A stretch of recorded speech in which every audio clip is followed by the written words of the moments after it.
Mother, man. Hey everyone, it's Lucky with Unfiltered Lucky, and I'm sitting here with Murder Metal Mayhem. This is Pete Altieri with the Murder Metal Mayhem podcast, and I'm doing this interview with Lucky of the Unfiltered Lucky YouTube channel. Lucky covers true crime topics in a real, no-nonsense format, which I love. I've been a subscriber of his channel for a while now, and I wanted to get him on here to chat with him for a minute. So thanks for doing this, Lucky, and how is it going? My pleasure, man. It's going great, going real good. Awesome. Very good to hear. But the new year now, everybody's optimistic. New year, new horizons. It's a good time to be being creative, like we both are. It's my favorite time of year. I once the holidays are all out of the way, it's the time to start a new year. Yeah, for sure. So I have to ask you, it's like the elephant in the room. What is with the nickname? And what I'm envisioning is this really cool story of you like saving people in a burning fire, not getting a scratch on you, and somebody saying, "Man, you're so lucky." And that's how it came about, or is it something a little less exciting? Yeah, I wish it was that exciting. I got the nickname Lucky back when I was 21, and I was running around doing my thing, and when I was 21, I had the opportunity to move to Las Vegas, Nevada, and I didn't have any money. I didn't have anything, and so I took the opportunity and I moved to Las Vegas, Nevada with $400 in my pocket. Had no idea where I was going to live. I had never been to Las Vegas, Nevada. Oh my gosh. Didn't know anything about it. I just kind of packed up my stuff and left. And a buddy of mine, his mom was a housekeeper at the MGM Grand. And so he was like, my mom can get you a room for 1 week for $200. So I said, I'll take it. So I had $400, 200 went to the room, and I had $200 to live on, and I didn't have any money coming in yet. So I didn't know what I was going to do. So Wow. Somebody had told me, because I had never been to Vegas, somebody had told me, when you're at the MGM Grand, find one of these slot machines, and it's called the Majestic Lion. And they're scattered throughout the casino. So I found one, and I waited. A woman was playing on it, so I waited till she got off, and I sat down, and it was a $1 machine with a $3 max bet, and I've got $200 to live on for the week, so so I put $20 in, and lost it right away. I was betting $3 a time, and I put another $20 in. Ended up. I was over $100 into this machine, so now I've got like $80 to live on, and I was down to like my last $80, and I hit for almost $6,000. Oh, nice. Yeah. Nice. Wow. And I cashed out, go. and that was that. It gave me some money to get a little place, to live, and it got me going on, got me on my feet. So everybody in Vegas, that I was associated with, they were like, "Oh man, you're lucky," and I started winning quite a few pots in Vegas. So wow. So everybody just kind of started calling me Lucky, and that's how I got the nickname. Well, that is an awesome story. I mean, it's not the burning building story, No. but it's the next best $6,000. That's pretty sweet, man. Yeah, it was crazy. Great. For your first time in Vegas, and Oh when you really need it. Yeah, that's unbelievable. That's so cool.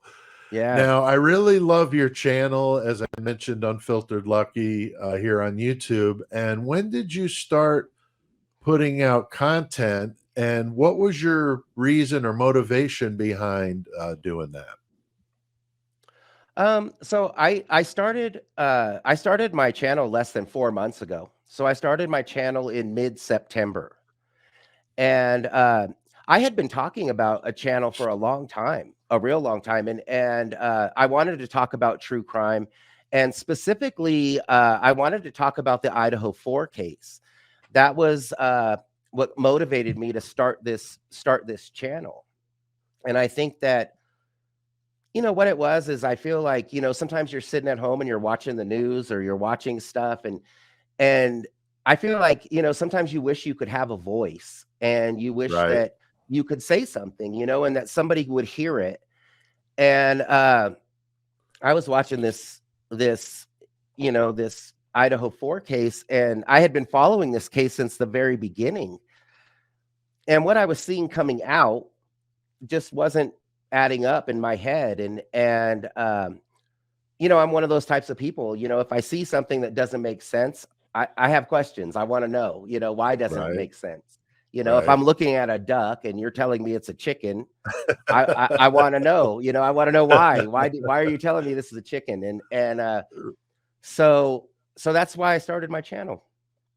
That's really cool. I think, you know, the Idaho 4, as we're going to get into, is such a fascinating case for so many different reasons.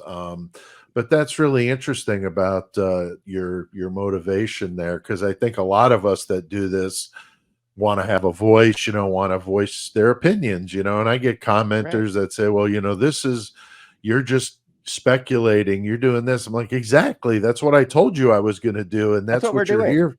Yeah. If you don't Yeah, want to that's go what we're watch doing. it, go watch baby, you know, spitting up videos or whatever. Watch something else. Don't watch this, you know. You know, I hear it in the comments a lot, you know, and they're like, why don't you just wait till the trial? Why don't, you know, why do you have so many questions? And I'm like, what are you doing on this channel? This is what we do here. You know, why are Exactly. you watching this channel? You know, it Yeah. doesn't really make sense. No, I think they just love to antagonize, you know, the whole troll thing. But Oh, absolutely. so the Dixon flannel hat, I told you that I pick up on little details. And of course, you wear that hat a lot. And I'm like, at first, it took me a minute to even figure out what it was, because it was just like barely I could tell. And then you move and I wouldn't be able to. I'm like, man, what is that hat? It's almost like a curious. And then I Yeah. saw it plain when you changed to a different hat. And I'm like, okay, that's what it says. So I was just curious if that's like your company, or is it somebody you work for, or just a sponsor, or just you like the hat? None of those actually. It's just a brand that I really like. It's a Okay. brand that I kind of really got into a couple of years ago, and it's a brand that I really like. And it's funny because I never thought about me wearing those hats, and I've had hundreds of people ask me about these Dixon hats, you know, Oh, and that's ask me hilarious. about Dixon. So yeah, so I said, you know, I didn't realize that the logo's that prominent in my videos, you know, but Yeah. I have a lot of people ask me about it. So I'm not sponsored by them. I no association with Dixon whatsoever. They're a company out of Arizona. Um, Very cool. but just really like their brand, you know, really enjoy their brand. And it's something that I might eventually want to get into myself, is maybe branding my own clothing. Oh, that's super cool. That's super Yeah. cool. I know from doing our podcast, we do true crime and heavy metal, kind of a merge of the two. And a Okay. lot of bands will send me shirts and say, ask me to wear them when we do, you know, stuff. And so Yeah. I've been doing the band shirt thing forever. So when I saw that, I would wondered if it had something to do with something like that. And that's cool. It's just the company that you like. It's a Now, company I like. And, you know, a lot of people have told me, they said, you know, you're giving this company a lot of free advertising. Cause like I said, a lot of people ask me about these hats, you know? So I said, well, I might either have to maybe talk to dude, you'd Dixon be or start my own surprised. thing. I'll show you this. This is we had a company out of Very Miami cool. that sent these. They make spellbound effects and art. They make like horror movie props and escape room stuff. And I Okay. saw their stuff online and I was like, dude, this is really cool. You know, this is the podcast I'm doing. Maybe we could kind of collaborate. And so they were a sponsor for about a year and a half and sent us some cool stuff. So you might be surprised if you went to Dixon and told them that they might really be all about it. You might have to never buy a Dixon flannel again, you know. That'd be nice. I have a whole Dixon collection, but yeah, I eventually I'd like to get into doing my own thing. Eventually I'd like to kind of do my own apparel and stuff Oh, like that's that. And that's cool. something I've been interested in for a long time. That's super cool. Super cool. Yeah. Now, I really like your down to earth approach without all the fluff and all that. But we know that there's some channels out there that are a lot more aggressive and seem to kind of bask in the whole drama and then the trolls and all of that. I mean, what do you have to say about that in general? The trolls and just these more negative channels instead of being a little more positive like you or I might be. Honestly, I really don't pay attention to all that. That's good. I see the videos sometimes, and I get it. Everybody's doing their thing, and I get it, but I really just don't pay attention that much. I'm a very simple person. I'm a very I'm a very happy person. I'm very happy in my life. I'm a very simple person. I'm not real complicated, so that's probably why I come across in a very simple manner. I Yeah. think when I'm processing things in my brain, I think that it's my natural instinct to simplify it and break it down to something more simple where I can just kind of see it, rather Right. than get too technical with it. But as far as the trolls, I really don't pay that close of attention to the trolls. I have them, Yeah. but I really just don't pay that close of attention. It's hard for me to believe that people have time in their day to actually do this. To actually get into the comment section. And it always makes me Right. think: are they sitting around thinking, I'm gonna get in this stranger's comment section and insult his channel and Right. stuff, and I just don't really Right. understand it. But I don't delete them. I don't delete my troll comments. I the only time I've ever deleted comments on any of my videos is if I believe somebody might incriminate themselves. Oh, So that's the only time I've ever deleted a comment. I don't delete really? any of my trolls comments. I leave them down there. If they wanna take the time to get into my comment section and type it all out and send it, then I'll leave it. It doesn't bother me at all. That's good for you, and that's a great way to look at it. I know that it's easy to get sucked into it, It back is. in I the mean, day. there's whole channels about it. Oh, There's whole yeah, channels that go after that's true. their trolls. I love it. I like watching it, but it's just not it. To me, it's not. I'm not gonna let some random guy in Wisconsin dictate what I'm gonna do Right, on my channel. right. No, that's a good way to look at it, man. Very good way. Yeah. Now, I'm sure like me, we're just talking about this, getting in and reading the comments, and there are some really, really good things that I know for me have generated, Oh, ideas for me to do, my episodes and do what I'm doing. And I yeah. think the community part of this is really great. I mean, we have a lot of common, we talked about this before the interview, a lot of common people like both our channels. I think the community part of this is great. I'm sure, do you use the comments to kind of spark ideas for yourself? I do. I'm in the comments all the time. I'll go back, even if I'll go back to videos that I did 2 months ago and go through the comments. I try to respond to as many as I can, but I do read them. I get in the comment section, I read them. There's a lot of really good information in there. Oh, Um, man. there's a lot of really sharp people, that Hmm. are following these crimes. A lot of sharp people that have a lot of really good insight, and Hmm. there's been a few times where I've thought something and somebody's commented something and it set me down that road and it actually changed my thoughts about something. So I really That's appreciate all the cool. comments. Yeah. Yeah, I agree. There are some really good ones. And the thing is that, people that are, very well educated, I'm not trying to slight them. I mean, that's great. You got this big education, but sometimes it's the common person, that delivery driver, that waitress, that office worker that just comes up with these awesome ideas. And I know after 9/11, President Bush had brought in fiction authors to the White House.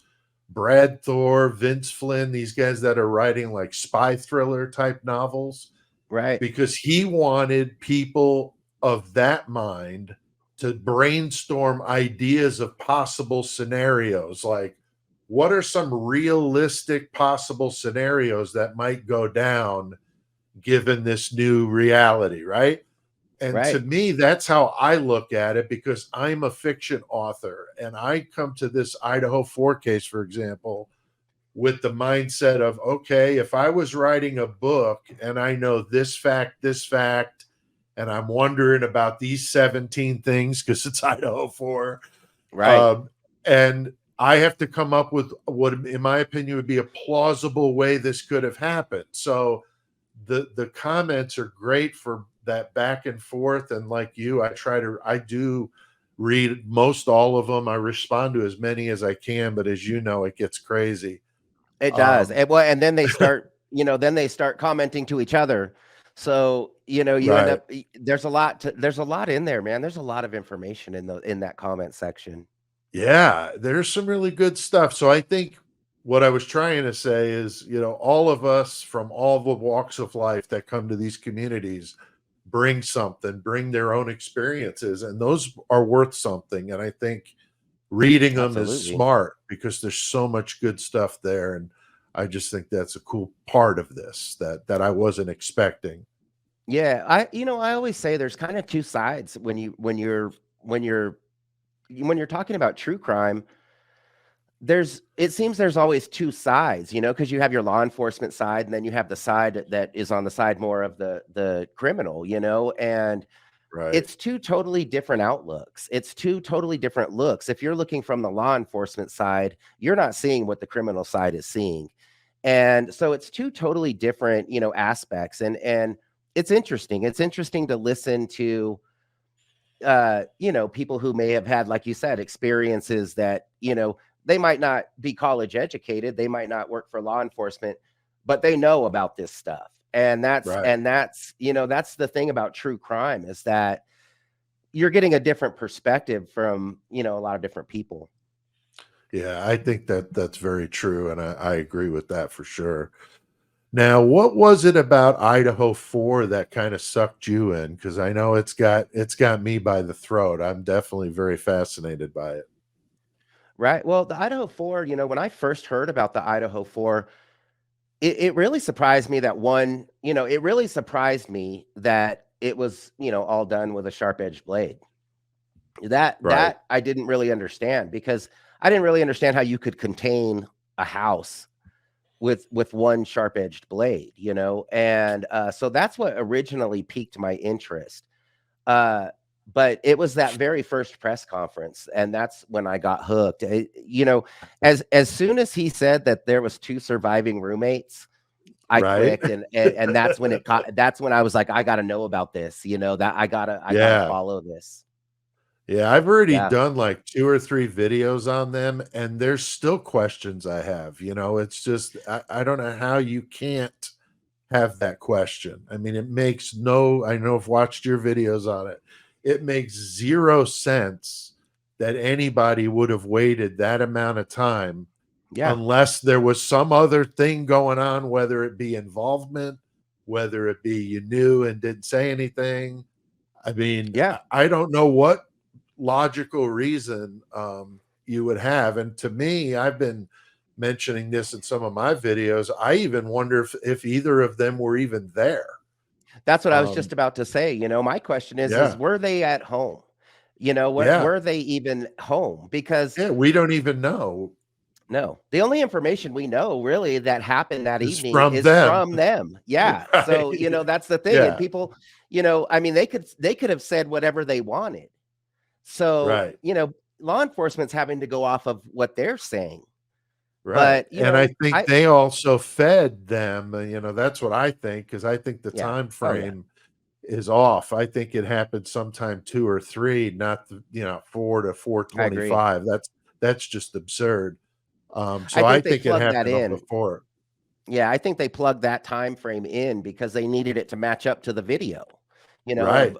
of the car driving around. So I Right. think that they kind of plugged that in. But I'm with you. I think it happened closer to around 3 o'clock. Yeah, I agree with you. And I know I've done videos on the jacks.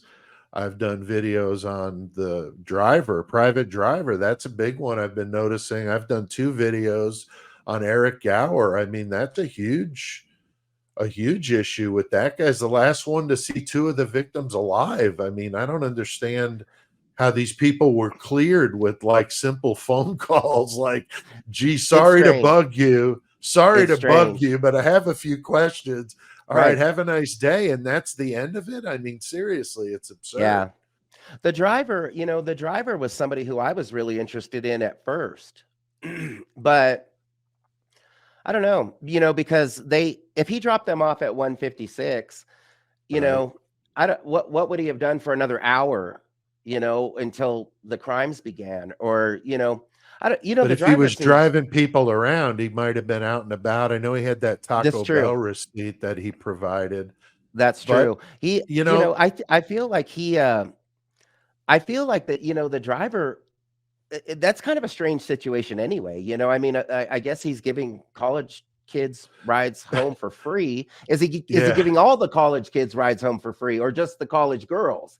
That's the question, Yeah, definitely very suspicious on so many levels, but I'm getting ready to do a video on his activity on his Pinterest page. I don't know if you saw any of that. Yeah, there's all those weapons, weaponry, and it's wild, when you start, I mean, that's some pretty like harsh. I mean, if you thought that thing was pretty brutal looking. I mean, that took some work. It's scary. Yeah, I mean, and I'm thinking that would have been the probable weapon. I'm thinking it was more of a machete or something like that versus a knife. I think the sheath is just a canard, or it's planted or something. It doesn't make any sense. I've seen videos on the K-bar and it's capabilities and some of the downsides of it, and it just doesn't seem like a weapon that you would use in this instance. And I certainly don't see somebody using it with the sheath not attached to their belt. I mean, that's just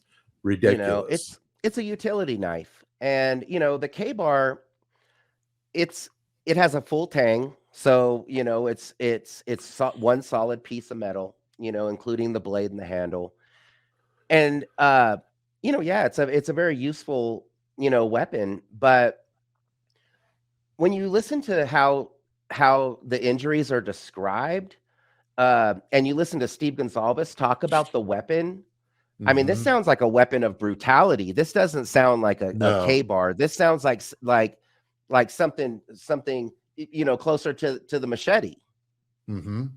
Yeah, I agree. I don't think that was the weapon that was used. I think that's definitely a distraction, and it's distracted a lot of us because that's where this DNA is, and trying to get educated on all that. It's just there's a lot of things about this case, and I think that people are very, very passionate about the Brian Kohberger argument. It seems like in this case you're either he's guilty, he's 100% innocent, or in the camp I think you and I probably fall into is I don't know.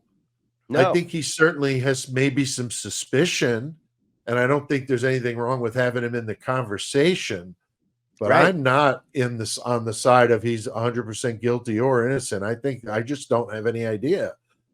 But you see that in the comments, people, they don't care what you say. Yeah. He's guilty. You already got your man. Why are you talking about, Jack S and Jack D and this person and that person? He's guilty, or the other way. It's just unbelievable. It's tunnel vision. And I think that what happens is, people get set on one detail, or they get set on one aspect, and they get tunnel vision, and they refuse to see what's outside of what they're seeing. And I feel like law enforcement kind of does the same thing. Law enforcement gets stuck on something and they get in tunnel vision, and it's heated. I'm on the fence. I can't say that he's not guilty, but I don't feel like I've seen enough to say that he had anything to do with these crimes. So, I have to believe that there's so many law enforcement agencies involved in this, and I have to believe that they have something. I mean, I have to believe they have something, I know. and but I just haven't seen it yet. Right. And I'm not one of these anti-police. My father was in law enforcement. I've got Right. friends that currently work in law enforcement. I am definitely not one of those, but boy, the Moscow Police Department has not done themselves any favors with, like you No. said, those press conferences, and it just seems like there's a lot of shadiness going on here, and they're just not helping matters at all. Well, I mean, it's a small town, very small. I mean, this town's really Yeah, small. I mean, that police chief's been with the same department for 27 years. He grew up there. right, right. So that's the thing, is that it's a small town, and this town, they know a lot more than they're talking about. The people in this town, they know a lot more than they're talking about, in my opinion. Yeah, I just think it's small town. I think that the department, who knows what's going on within that department, right. I mean, they say that they contacted, federal law enforcement pretty quickly, so who knows, but I honestly believe that crime scene was ruined by the time they got there. I 8 hours agree. is You a had all long those time. kids 8 hours there. is Yeah. a long time to do stuff. Oh yeah, for sure, for That's a sure. work day, that's a whole work Yeah, day. that's I true. mean, Yeah, I think I there's a lot that can happen in a crime scene. that's true. Now, I know that I believe I've seen your videos mentioning the drug angle on this story, but what are your thoughts on how much of that is in play here? I definitely think that drugs are a very logical reason why this may have went down, but what do you think? Yeah, I agree. I think that, you know, drug crimes are different than other crimes. And there's a difference. When you look at drug crimes and you look at non-drug crimes, it's very different. And sometimes drug crimes do defy logic. Sometimes, because crazy things happen in drug crimes. Crazy things happen. And I think that drugs were involved in this in some way. Now, was it the catalyst for this? It's possible, it's possible. What's funny is that Moscow, Idaho, there's some characters in Moscow, Idaho. Yeah, So I think it's definitely, possible. And that, there's a lot of drugs on college campuses. We don't like to true. think about things like that, but it's a fact. Right. College campuses right now are, there's a lot of drugs on college campuses. Yeah. And um And that's a so I drug think that, corridor too, going through there. I've been told that a lot of drugs moving through there to en route to other places. So that's right. kind of a corridor for that stuff. Well, and So you're out of the way, you're in this little small town, and it makes it easier for these dealers, because it's such a small town. So right. You're whether not dealing Demetrius with and Emma, gangs and stuff like that. It's a small yeah, enough town where you're not dealing with any of that kind of stuff. So, but right, yeah, you got a lot of wide open space. Yeah, Demetrius and Emma, I think are certainly, high on my list of people that I think could have been involved in this.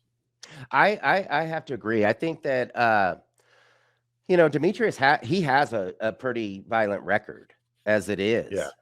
Mhm. And I feel like Emma's kind of just following him around. I don't know that, it's kind of a team deal. I think that she's following him around.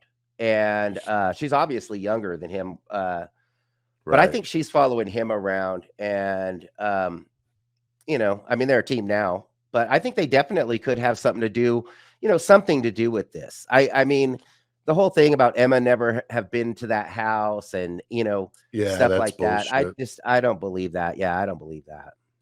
No, and the more I talk about all these characters, I've never been involved with a true crime story that has this many plausible possibilities this could have gone down, with Right. all these nefarious people are lurking around, that to me, I almost think that this was some kind of grand conspiracy of these players that were involved in that night and who was where and how they all got him to that house. There's no Right. party on a big home game night at a party house. Right. This seems like it was too conveniently set up to go down the way it went down. I'm not saying all of those nefarious people were there with a batsheti doing what happened, Right. but I don't doubt that they all had some involvement with orchestrating what happened to happen. And that's my personal take, because there's just too many questions to go frat boy versus this angle versus that angle. To me, it seems like it's all angles. It's a really unique one. I think that that's kind of my latest slant on this, is it was a grand conspiracy, unfortunately, to do what they did to these people. It's just absolutely awful. You know, there's definitely something going on. I feel like when this many things don't make sense, to me it tells me that they're hiding something. And there's just too many things that don't make sense. There's too many coincidences, and there's too many. I've been following this Savannah Soto Matthew Guetta case. Yeah. And man, I'll tell you, these investigators are on top of it. And when you watch this unfold, you're watching it unfold in steps, and it looks textbook. They've already got 3 suspects. They're already solving this crime. But when you look at the Idaho 4, it's a mess. It's everywhere. It's everywhere. And that's one of the risks that you run when you don't release any information at all whatsoever. Right. You can't think about the Alex Murdaugh trial, the Alex Murdaugh case. You had 3 different police interrogation videos, the 911 call, all of that stuff. We had all of that so we could watch it and analyze it. But when you don't have anything getting out, what else do you expect but a sea of conjecture and all these radical theories, and some may be more believable than others, but people are just left with nothing else to do but guess. Well, I think that because it looks shady. That's why people are guessing. If this was just an unsolved, crime that had just occurred, and they were just going through the steps, probably not as many people would be paying attention. But law enforcement in Moscow has made this look suspect. It's made it look shady. So that's why, it's, if you look at the video footage that the San Antonio police released of 2 of the suspects that were in that crime, man, that photo was clear.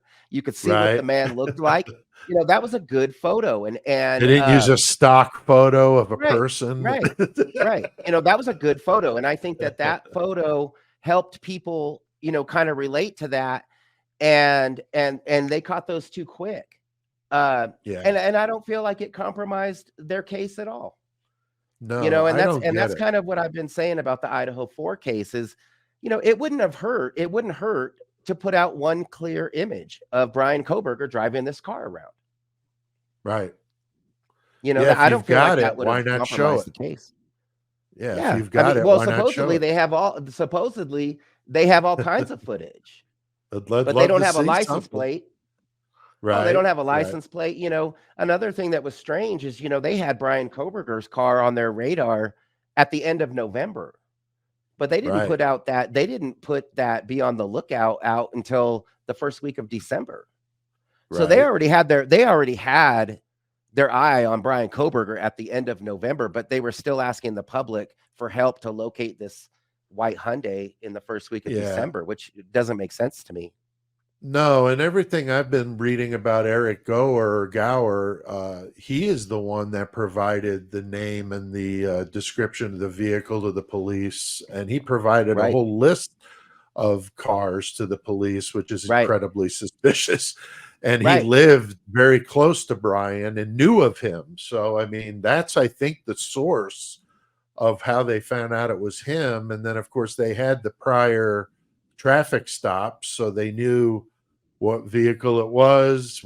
I'm sure his address. I mean, they had everything, you know. They had all this information. In my opinion, I believe that they had been looking at Brian Koberger quite a bit sooner than they've let Oh on. yeah, I yeah, believe that they were already looking at Brian Koberger, you know, maybe third week of November. I think that they already had Brian Koberger on their radar. yeah. I think you're right, man. I think you're right. Now, another Mhm. part of this is if this case wasn't wacky enough, and I heard this on your channel, and I almost fell off my chair and had to check and make sure it wasn't April Fool's. When you said that they buried the demolition Yeah. debris in a secret, like off-site Yeah, thing, so it people was would, real, I mean, yeah, real top secret stuff, it's like and Jimmy that's what I Hoffa heard. stuff. Yeah, yeah, to me it was bad enough that they were demolishing the crime scene, Right. which, I just felt like I realized they processed that crime scene and they didn't feel like they needed it any longer, but I just felt like, you have the crime scene, why not leave it up? I mean, Right. in the coroner, in the coroner's interview, Kathy Mabbitt, she had stated in her very first interview that she had been a part of multiple homicides before, but never part No. of a multiple homicide that was in one house. Right. They had the whole crime scene right there, and it's gone now. Yeah, and boy, that house looked so flimsy when they were Oh, demolishing it.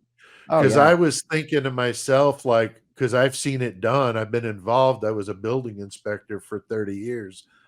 They Okay. move houses, and I was like, why don't you just move it somewhere? Like, Oh, that put you it couldn't move that somewhere. one. But yeah, when I saw him demolishing it, I'm like, oh yeah, that wouldn't have worked because that damn thing was built real inexpensively. So if College you want to housing, talk about sound traveling through that house with wood floors and right, thin drywall, that right. would have been like a speaker going through there. You would have heard that in the basement, on the second floor, all over Oh that yeah. house. So that's just, that I'm whole convinced. argument is ridiculous. The whole idea that somebody didn't hear what was going on in this house that was Right. inside the house is crazy. It's ridiculous. In my opinion, I think everybody in that house heard exactly what was going on in that house. I don't believe that anybody slept through that.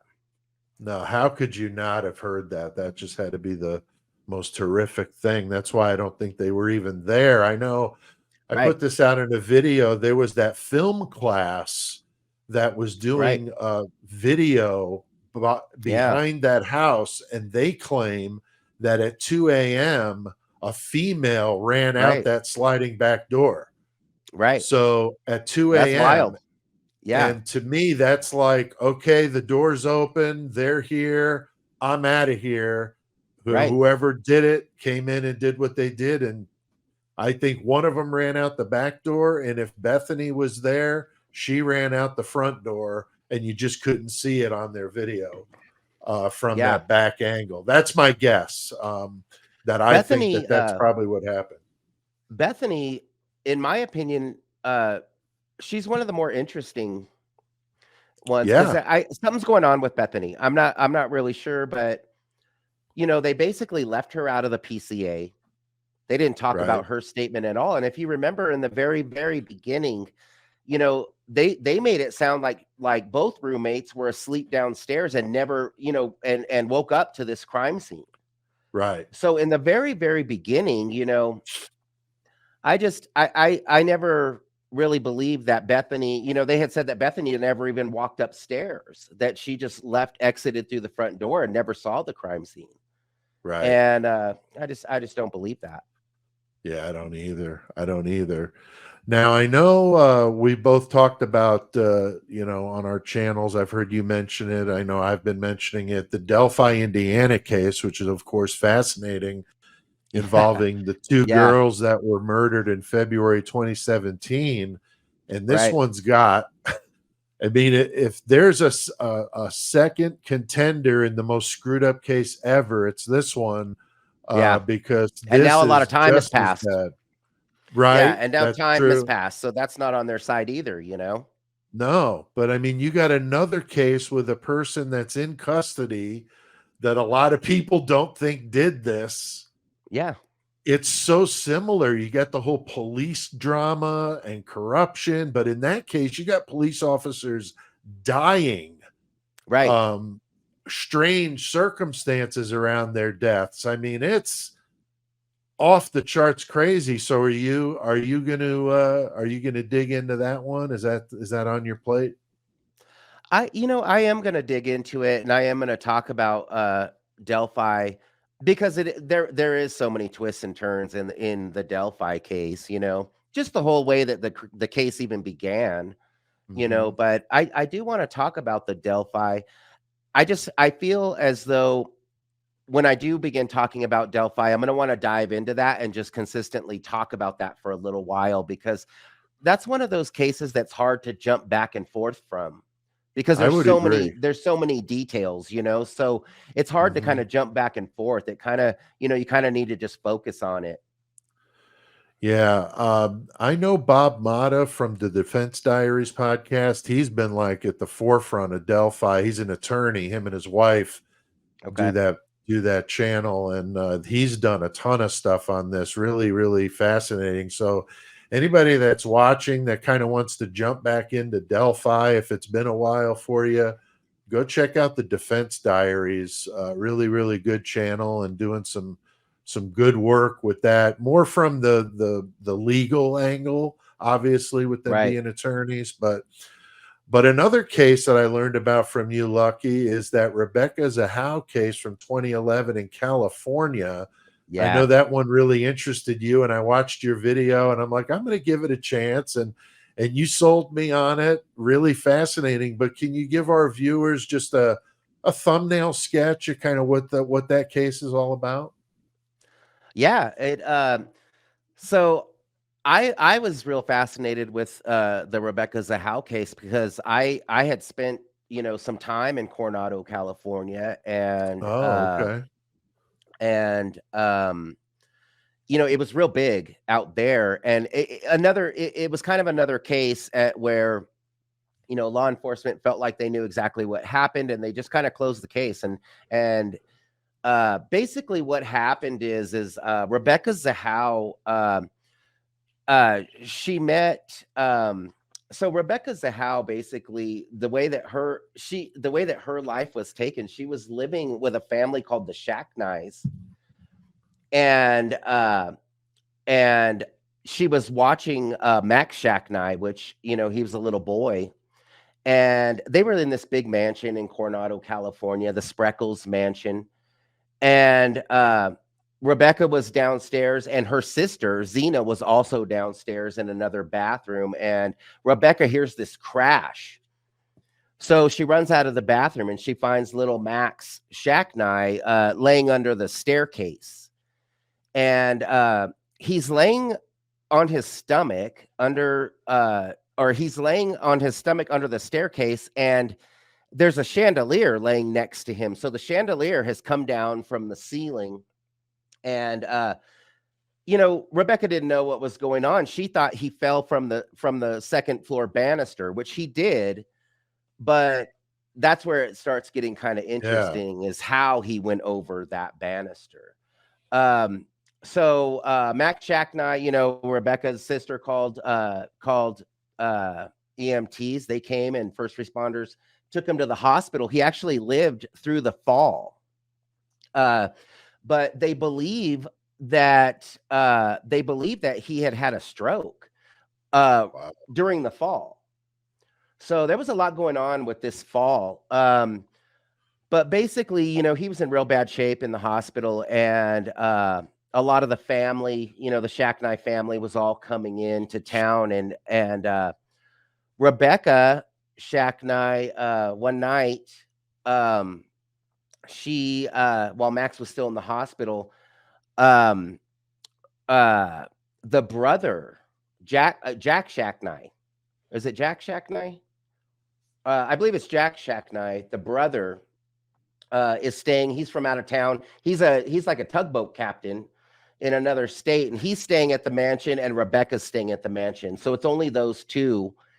And he walks out the next morning, and Rebecca is hanging from a balcony, from the banister of a balcony. Yeah, so he's walking from the guest house, and he's walking to the main house, and she's hanging. And so he says what he did was he ran inside and he grabbed this table, a little side table, and grabbed a knife, and that he got up and was able to get her up and cut her down. So he cut her down, and it was really strange because, they just kind of left her body laying there in the yard for hours. I mean, news helicopters were flying over. They never covered her or anything. They just left she was nude, and they just left her body laying out there. So it was on a lot of news footage, stuff like that. And it was the manner in which she lost her life and her injuries that were were the big mystery. I mean, she basically was bound behind her back. Her wrists were bound, her ankles were bound, and they were pretty sophisticated knots that were used to bind her hands and her feet.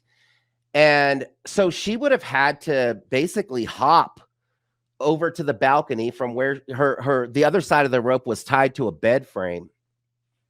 And she was gagged. She was gagged with a long sleeve t-shirt, and it was wrapped around her mouth 3 times, tied into a double knot, and then put into her mouth.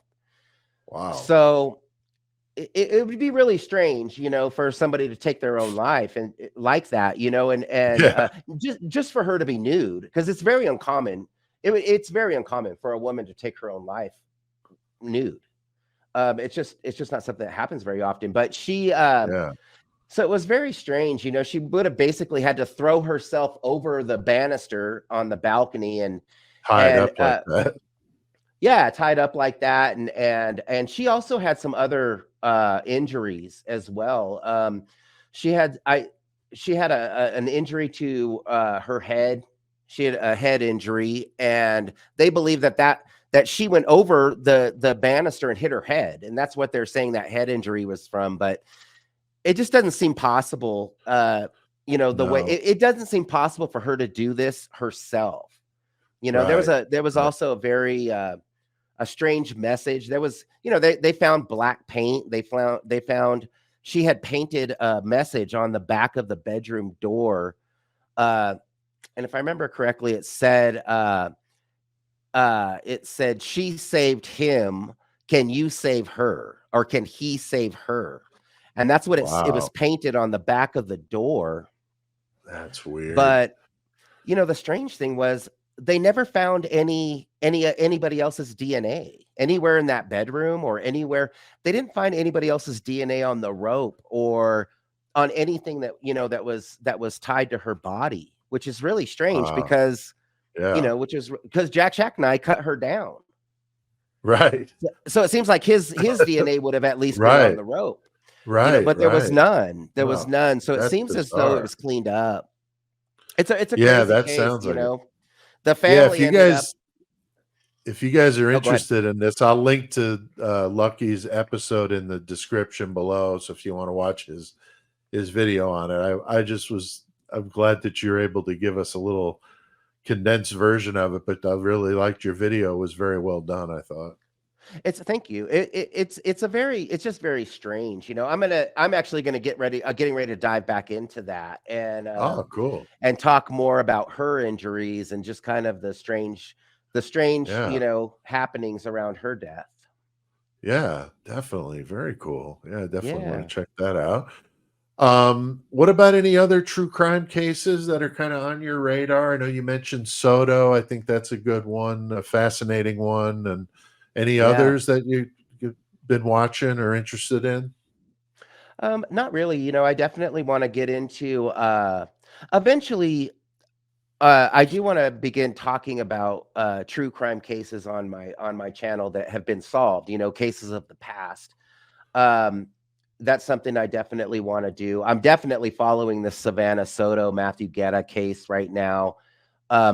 although I think I think that'll get wrapped up here pretty quick. I think they're Yeah. moving right along on that one. Uh, but I am gonna go into Delphi. I might I've I've been kind of kicking around the idea of maybe talking about the toy box killer, Oh, um, wow, nice. David something Parker like Ray. that. Yeah, so that happened in the Southwest where I'm at. Very, So very sadistic. oh yeah, yeah, very, very Awful. strange, Yeah. Yeah, we did an episode on him on the podcast I do, Murder Metal Mayhem. We do solved cases. That's why this YouTube stuff I've been doing Idaho 4 and some of these Right. current cases is nice because it's something different, because I've been doing the solved cases for almost 6 years now. We're up to Right. getting up to our 250th episode coming up. So if anybody Mm, listening or watching is into true crime, like the old school cases, I mean, we've done them from back in the 1700s up until, right. recent. We do them all over the place, and we have different people come on. I've got a buddy of mine that's a prison guard. So when we do like prison escapes, we Oh have yeah. him come on and talk about that. We got a guy from Canada that does our Canadian cases with us. And we have an Australian police officer that comes on when we do Australian cases. So yeah, we Okay. like to do a lot of stuff like that. And so yeah, that's cool. I definitely would love to see any of the content you're doing.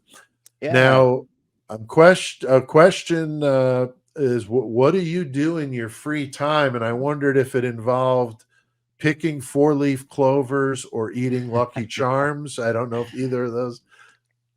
It's based on luck. I do a lot of fly fishing. That's I cool. I do a lot of outdoor stuff. I'm really, really interested in, I do a lot of fly fishing. I do a lot of camping. A lot of four-wheel drive stuff. I really enjoy working on four-wheel drives and really Cool. anything that has to do with being outdoors. That's kind of my thing. My dogs and stuff like that. So a lot of fly That's awesome. fishing. I do a lot of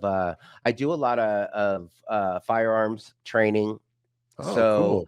that's something My that I do a dad did lot of. that. I've been doing that for about 12 years, Oh, and it's cool. something I'm real into. Yeah, That's really cool. My dad did that for a while when he was a parole officer. He did firearms training yeah, for the state police, and so yeah, I think that's super cool. And I was in the Army for a few years, and that pretty much got the camping love of camping is now forever gone. yeah, And weapons are cool, but it's just not as fun as it was before when I yeah, did it for a job, having to clean 50 cals and all right. the stuff I had to do. It's not as fun anymore. But It's whenever I hear it's a somebody strange, yeah, it's a camps, I'm strange like, yeah. dynamic. Yeah, a lot of camping. We do a lot of camping, a lot of camping, a lot of fly fishing. I'm surrounded by lakes and mountains and stuff like that. So I mean, Awesome. I can drive an hour from home and be on a lake. Uh, so it's nice. I enjoy spending a lot of time outdoors. That's cool. That's super Yeah, cool.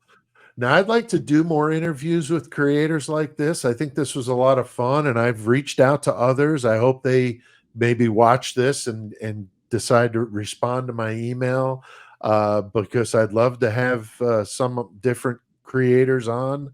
I think sure. it's a cool thing. We can, talk about what we do and Yeah, inspire maybe somebody that's thinking about it, Lucky, because there was that day that you decided, what, the hell with it, I'm going to do it. Yeah, I'm going to do a channel, so yeah. maybe it would inspire somebody that's on the fence to maybe give it a try, because it's doable. I mean, anybody can do it. They make it pretty simple for you. They do. If I can do it, then it's definitely doable. I am. For me, when I started my channel, I had never made a video before, so I didn't understand, how to get my microphone into my computer or get my camera into my computer and stuff like that. So it's a learning process. But if I can figure it out, anybody can figure it out. Right. I'm not the most technological person, so yeah, if I can figure it out, I mean, And it's interesting. There's, I didn't really understand. I didn't really know about the whole true crime community on the YouTube platform. I had watched some creators. I didn't really follow a lot of creators, but I had watched their videos. And I think that's what's so cool about it, is that there's so many different people and from so many different backgrounds, talking about true crime, and you can go on all the different channels and see all the different perspectives from all the different creators. So I think that's really cool. I started my channel to basically share information and provoke thought in people. I really didn't get into it for any of the drama or competition or anything like that. Right. I can, I like to watch all the different creators regardless of what their perspective is. Yeah, I think you can get something out of just about all of them. Oh, absolutely. I mean, there's different. I've even watched the tarot ones. I've watched all, I've watched them all. And I just like to see what creators are doing, and I like to know what they're talking about, and just kind of get little pieces of information from all of them. Yeah, I think that's cool. What's in store for Unfiltered Lucky for 2024? You got any big strategy, big plan? I know we talked about some of the topics you're going to maybe be covering, but anything else you wanted to talk about like that? I'm gonna cover obviously some more topics. I would like to have, a number of topics going on at one time. Now I'm gonna, I like I said, I started my channel less than 4 months ago. So it's grown really steady, and it's grown pretty fast. So I've had to kind of keep up with it. And now I'm at the point where I'm now starting to, to dedicate more time to just doing this. And so there's going to be a lot happening this upcoming year. I definitely, like I said, I want to start talking about other true crime cases from the past. I want to stay on top of the true crime stuff that's coming out, but I also kind of want to do a little bit more location stuff, maybe a little bit more mobile. Yeah. Kind of get mobile and maybe do some, do some shows from some different areas.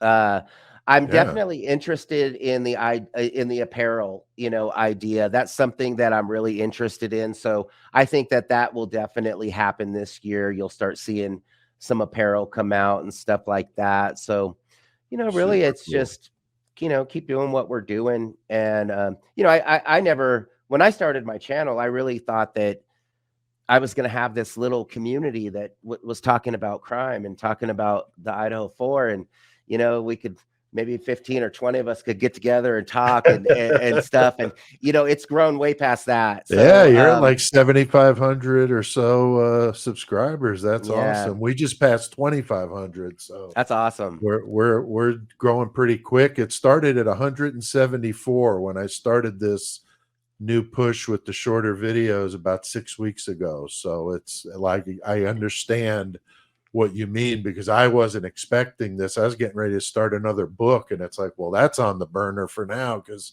Right. I'm just really wrapped up in this. And Murder Metal Mayhem, the podcast, is weekly. So every week we're doing different cases, and they're all the older, solved cases. Okay. So it's There's nuts, research and stuff that goes Yeah, into it, so much going on. Yeah, a So I lot, when I tell people, when I tell people, there's a lot of work that goes into it, just to make a 15-minute video, right. there's a lot that goes into that, and so it takes work, there's research that goes into it and Oh stuff yeah. like that. So there's a lot of behind the scenes type stuff that a lot of people don't see. Yeah, I agree. I think, yeah, there's quite a bit going on behind the scenes. I think that most people would be surprised I've actually thought about doing a video of how I put together a video, kind of a thing. Oh yeah, yeah. I thought That that you know might be what? That would fun. have been helpful because I was looking for that in back in September. So that would Yeah. probably be helpful. Yeah, and my background doing audio, I was in a band and I recorded like 3 or 4 of our albums. So when we started doing the podcast, that part of it was super easy. I mean, back then it was just 2 of us, so two hosts, 2 microphones, Right. compared to a drum set with 15 microphones on it or something like that. Right. And so a lot easier. So that part of it didn't bother me. It was all the other stuff like the promotion and all that, which was somewhat similar to the band world, but different. True crime, obviously a different nut to crack. But we have a channel that just is for the metal side. The heavy metal stuff is on a different channel than our main channel because the algorithm it didn't know what to do because we're doing heavy metal videos and true crime videos, and Right. everything I researched said you got to separate them. So that's what I did. And then boom, the true crime stuff took off. So yeah, sometimes you just got to fiddle with it till you get the right mix. But I wanted to share with our viewers here your channel, the homepage of your channel, Lucky, so people can see that, to make sure they go check out Unfiltered Lucky. And you guys are seeing this on the screen, and you can see all these ones I've already watched. So I wasn't BSing him that I said I watch his content, because if we scrolled through these, I guarantee you're going to see quite a few of them watched. I genuinely like what you do, and that's why I asked you to come on. I appreciate because it. I wanted to talk to you and see what makes you tick and why you do what you do. And like I said, inspire maybe somebody that's thinking about doing a channel to do that. So Sure. anything you wanted to add before we wrap this up, Lucky? Anything I missed? I don't think so. I think you got it all, Keep an eye out for new stuff. I think that there's 2024 I think is I think it's going to be a really good year. I was ready to kind of put 2023 behind me and get started this year. So yeah, I hit the ground running and I'm excited. Awesome. Yeah, me too, for sure. Well, thank you very much for taking the time out of your day to talk with me today. I'm truly a fan, and I wish you all the success. And don't hesitate to come back and talk again, and maybe we'll do a live together and branch out and get out into getting some conversation with the viewers. Would be kind of cool. Yeah, Really. I think that'd be a lot of fun. I've kind of been putting that off for a little while. Originally I wanted to go live, but I just kind of wanted to get my feet firm on the ground first, but now I'm definitely ready. Yeah, very cool. Well, we'll do it. And well, thanks for having me. I appreciate it. You bet, man. Thanks for coming on. Sounds good. Mother, man.